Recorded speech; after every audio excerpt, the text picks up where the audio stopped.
kuja kushirikiana nao kuhakikisha maandalizi ya mwisho, maandalizi kwa ajili ya kumpumzisha mzee wetu marehemu mzee Cleopa Msuya yanafanyika kwa heshima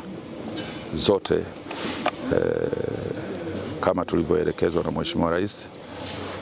kutokana na heshima yake mzee Msuya na kazi kubwa aliyoifanya katika nchi hii.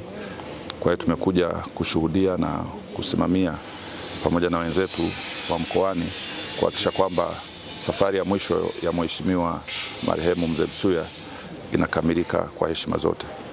Kwa hiyo tumefurahi kwamba wenzetu wa mkoani wamefanya kazi kubwa chini ya usimamizi wa mkuu wa mkoa,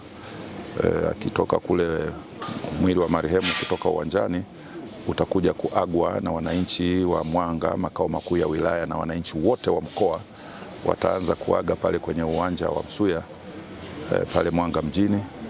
na baadaye utapanda huku juu Usangi. Wananchi wa Usangi watapata nafasi ya kutoa heshima zao za mwisho kesho, na baada hapo mwili utakabidhiwa kwa familia, utalala hapa nyumbani. Kesho kutwa tutakuwa na ibada maalum kwa ajili ya kwa ajili ya marehemu mzee Msuya kwenye kanisa, ambapo viongozi mbalimbali wakiongozwa na Mwashamu Baba Askofu watakuwepo, na baada ya hapo huko mazishi yatafanyika hapa nyumbani. Na nataka kusema kwamba nimshukuru sana mkuu wa mkoa na viongozi wengine advance team ya kamati ya mazishi ya taifa ikiongozwa na manaibu katibu wakuu hawa utumishi na ofisi ya waziri mkuu na viongozi wengine wa vyombo wameshafika mapema, na naweza kusema karibu maandalizi yote yamekamilika. Kwa hiyo wale wanaotaka kuja wanakaribishwa, watashiriki katika sehemu ambayo wanaweza kashiriki, lakini wale wengi ambao wanataka kuja kufanya last respect na washauri wawahi kesho pale Mwanga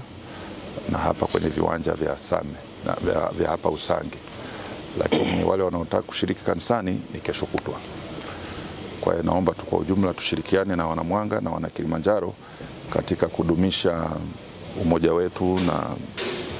tufanye jambo hili kwa amani ili tumheshimishe mzee Msuya.